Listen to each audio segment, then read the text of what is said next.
I originally wanted to do medicine, but I wasn't academically gifted enough, I suspect. So I went to university to do science and realized it wasn't for me, and I dropped out because I wanted to become a comedy writer. And that's what I did, became a comedy writer for radio and television, started a theatre company and became a stand-up comedian, which was what I did till I was 28. And then I get diagnosed with cancer, so I was in hospital, and I came out of hospital and thought, I want to get a job that's probably a little more normal. So I became a writer for Blind Date. I used to write all the questions and answers. I wasn't meant to say that. And then I ended up becoming a producer, and then I ended up going to BBC, becoming head of entertainment development. And they sent me in a training course one day, and I remember attending this training course and remembering a line by a comedian called Howie Mandel. Howie Mandel once said, God is like Tupperware. He said, the product's great, but the sales staff suck. And I felt the same thing. I thought I could do this training better, and I left the BBC to set up a training company.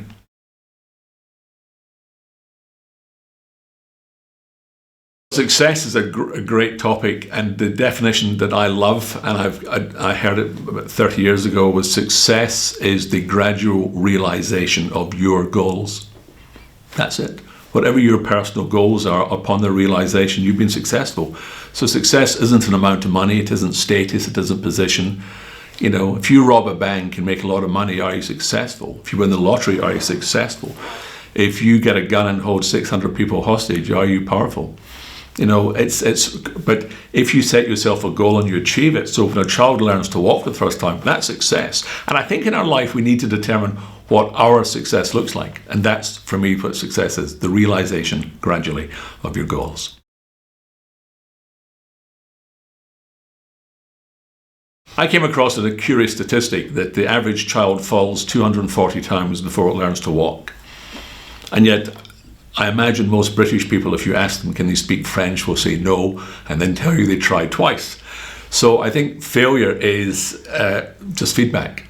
You know, and I don't want to get too all-American about this, because Americans go, failure is your first step to success. But I don't feel that way. I think failing is feedback. You know, if what you're doing is not working, then it will guide you to what you need to do. Is it essential? I think it's incredibly helpful. I coach golfers in the mental game. And if a golfer hits a perfect shot, they tell me they learn nothing. If they hit an imperfect shot, they learn something. So I think in business and in life, if you just immediately succeed, like we see a lot of people have done, they can't sustain it because they didn't learn anything in their success. It's mere failure. So I think failure is essential. It's your willingness to learn from it and not identify with it. So rather than say, I'm a failure, you said, that didn't work. What can we try instead?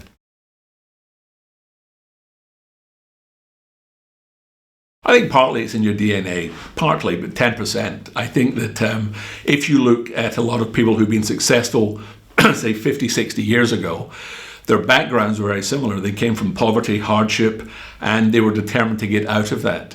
And the qualities, I think, in winning, of people that are high achievers, is a very clear idea of what they want to achieve. The second thing is they have a belief, an absolutely unshakable belief that they can do it. You know, because we all have ambitions. When you're young, we want to be pop stars, famous football players, and someone says, you can't do it. You sing, play football. And you look at players like David Beckham, and then Johnny Wilkinson, the rugby player. If you discover how much and how hard they worked when they were 11 and 12 years of age, it is just off the scale. You know, so I do believe you can learn to be successful or more successful. Now, we can't all learn to be multimillionaires or CEOs of corporations. There's a lot more going on behind the scenes there. But I think personally, everyone can certainly improve their level of performance and succeed.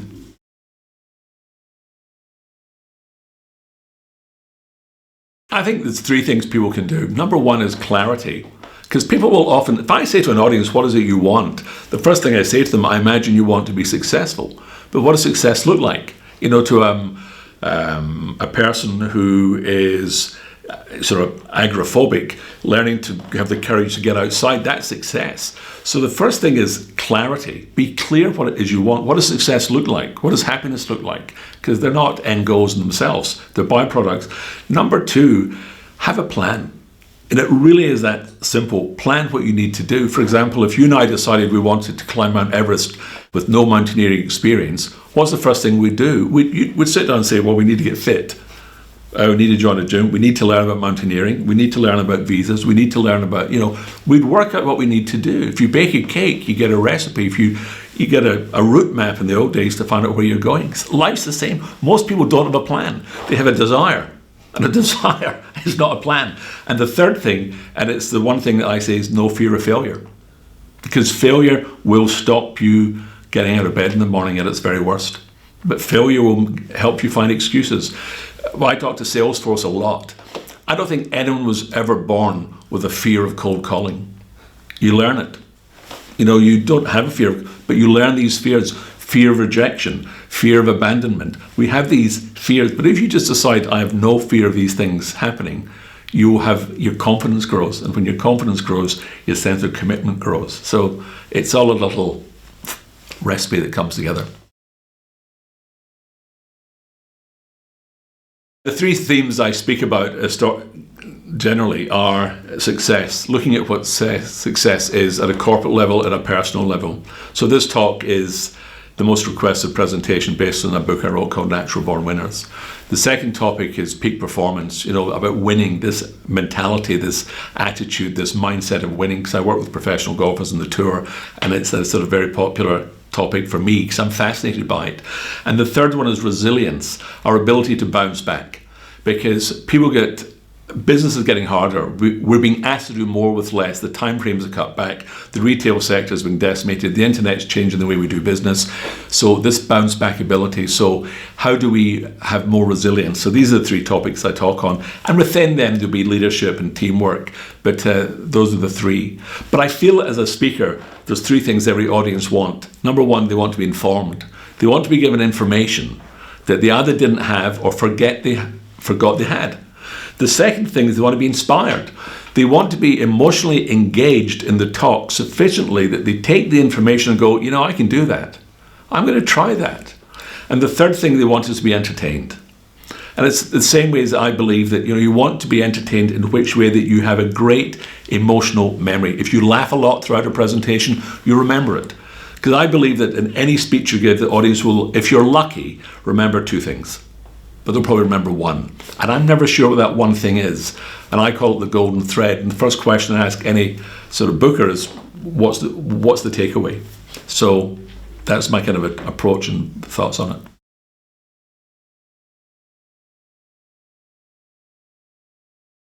I tend to get often asked to do the corporate talk, and it will be for the whole company at their annual shindig. But in the big companies, it tends to be in the sales force or customer-facing, people who are customer-facing. Often I get asked to look at the R&D teams or the marketing, the people behind the scenes who don't have client contact.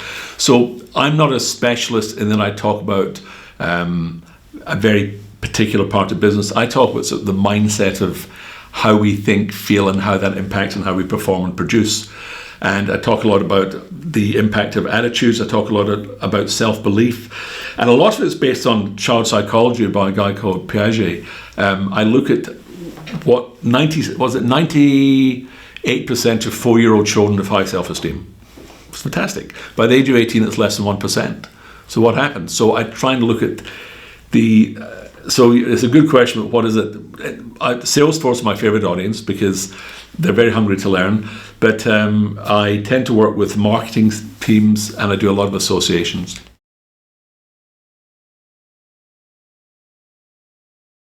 To my clients, I say, use me as your best weapon on the day. And I often say, I'm very happy to speak after lunch, because people say no one wants to speak after lunch because everyone's still tired. And I say, well, look, that's when they might need energizing.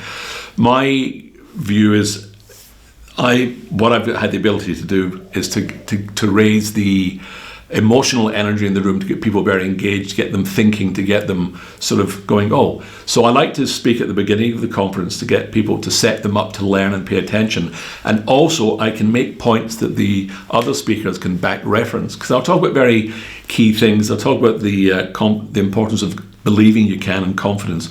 I talk about not having this fear of failure. I talk about the importance of purpose and passion, having a passion for what you're trying to do. I talk about the importance of celebrating small successes on a daily, weekly basis, not waiting for some big things to happen. Now, when you make those points, the future speakers can then back reference what I said as the opening speaker. So I much prefer to be the opening speaker or the after lunch speaker. I'm happy to be the closing speaker if they wanted to say, go out with a bang, because I haven't been at the conference for 1 or 2 or 3 days. And what I don't want to do is to close a conference and contradict something that might have been said.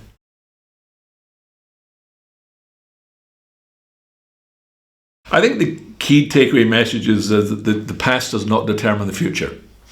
You know, we all have memories. It's interesting. Painful memories are more poignant and better recalled than happy memories.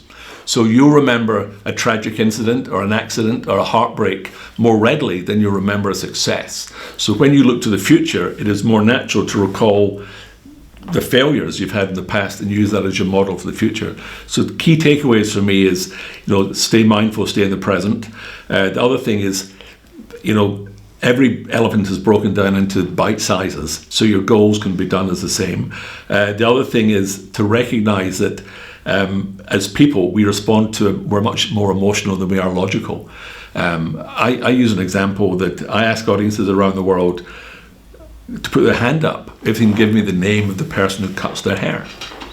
And everywhere apart from China, 80% of the audience do that. I think in China they cut their hair at home. I mean, seriously, or maybe they don't put their hand up. I don't. But most first world or European countries are 80% of people give you the name of the person that cuts their hair. You then ask them, is this person the best hairdresser in the world? They go, no. Well, are they the cheapest? No. Are they the closest to your home? No. Well, are they closest to your office? No. Well, why do you go and see them? They go, I like them.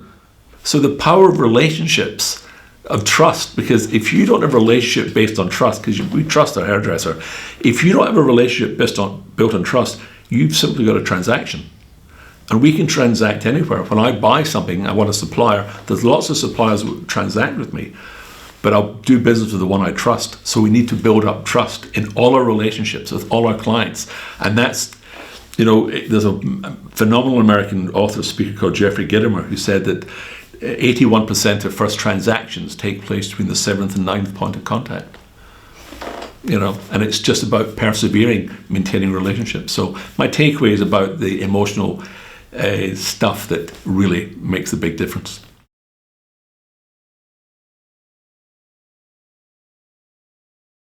I can think of 2 examples. One was in 2001. I did the IBM conference in Las Vegas, and it was 6,500 people EMEA. And I was just talking about something that was very relevant to all of us, about the topic of winning. And I, about a month later, got an email from a woman who just said that as a result of that talk, she said she'd never been felt so connected to a feeling of that her life could change. And I always remember that, because I never feel that I'm not in the business of changing lives. I'm in the business of doing the best I can. So I was very, very touched by that. And the second time was I was giving a talk in Bangalore in India. And I was at this institute to give this talk. And I gave this talk, and there was a woman who was at the back of the room. And she came up to me very shy, and she said, I just wanted to come and see you. I live 200 miles away, but I heard you were giving this talk, so I came to see you. And I said, oh, well, thank you for coming to see me. And she said, because of your book, I didn't commit suicide. And I was just overwhelmed. I said, what? And she said, no, I was in a bookshop and I saw your book, and the book was called You Can Change Your Life Anytime You Want. And I was very unhappily married, and I didn't know what was going on. And I read this book, and I said, look, you are ready not to commit suicide. And I was just fortuitous, my book, and I'm sure. And she went, well, I just wanted to thank you. So that's the 2 biggest things you get. I think as a speaker, you kind of get used to people saying, oh, they enjoyed the talk, but I don't do it for the applause. I really don't. I mean, I do a lot of 12 talks a year pro bono. I do free talks, schools, charities, not-for-profit organizations. I'll spend 40 minutes with the taxi driver who's going through a hard time. I really care that people can recognize they can make a change.